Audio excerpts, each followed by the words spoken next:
Mr. Twiddle fetches the fish.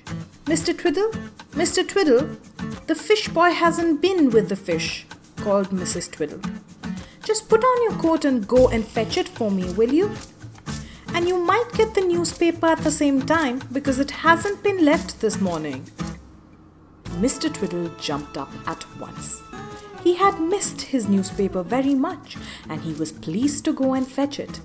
Yes, he would fetch the fish as well. It was on the way to the newspaper shop. He went off humming, looking forward to a nice lazy morning with his newspaper when he got back. There was nothing like a good fat newspaper and a nice brown pipe. Mrs. Twiddle would be pleased with him for fetching the fish and would let him read in peace. He came to the fish shop and called the man. "Can I have Mrs. Twiddle's fish, please?" he asked. "It hasn't come." "Certainly, sir, certainly," said the man. 5 herrings, isn't it? Here they are." He took a newspaper, slapped the 5 slippery herrings into it and rolled them up.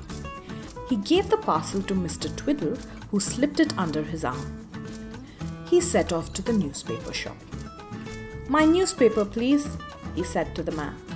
"You forgot to leave it this morning." "Sorry, sir," said the man, and he rolled up Mr. Twiddle's newspaper and gave it to him. Mr. Twiddle put it under his other arm. Then he set off home, whistling softly.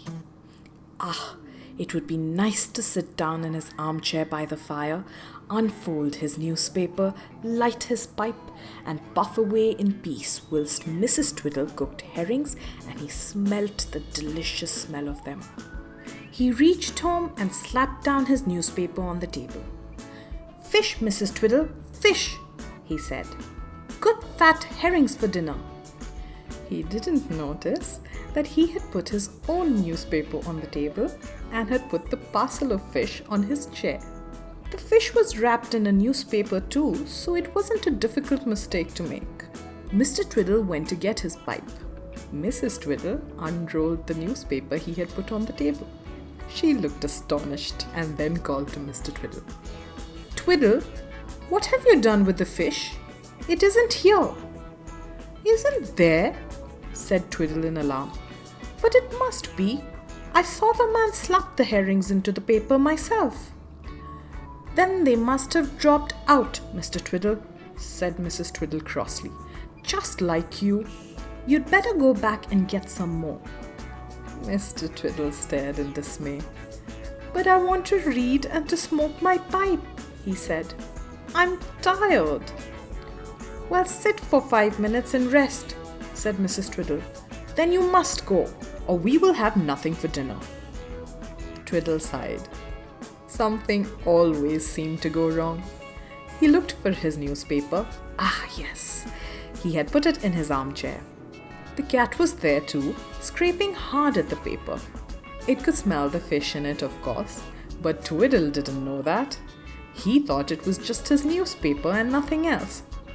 "Look at the cat," he said to his wife.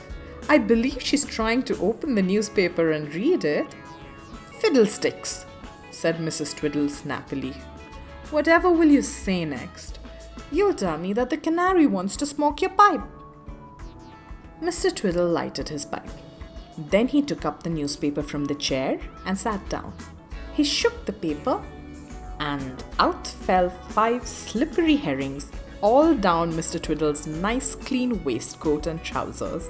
"Bless us all, what's this?" shouted Mr. Twiddle in a fright, jumping up.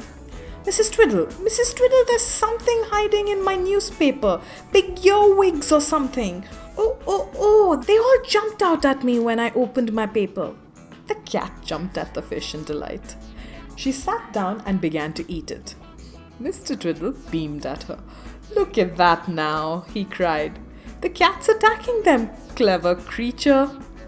Mrs. Twiddle hurried in and gave a shout of dismay. "It's the herrings!" she cried. "Twiddle, are you mad? What have you given them to the cat for?" "Shoo, puss! Shoo!" The cat shooed.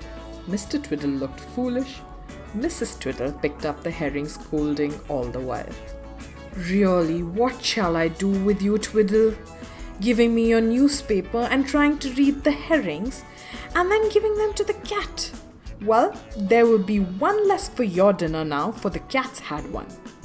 "I did not give them to the cat," said Mr. Twiddle crossly. "You did," said Mrs. Twiddle. "Didn't I see you beaming at the cat eating the herrings?" "Well," said Mr. Twiddle, cheering up suddenly, "I needn't go off to the fish shop again because the fish are found, so I can read my newspaper in peace. Where is it?" "Oh, I've torn it up to make new paper to line the larder shelves," said Mrs. Twiddle. "If you want to read it, you'll have to go and stand in the larder and read the news on each shelf, Mr. Twiddle. That will teach you to give herrings to the cat again." Poor Twiddle! He spent all the morning in the larder reading the news on each shelf, for Mrs. Twiddle had torn up the paper and spread it neatly there. He couldn't even have his pipe, for he wasn't allowed to smoke in the larder. He really is the funniest old thing, isn't he?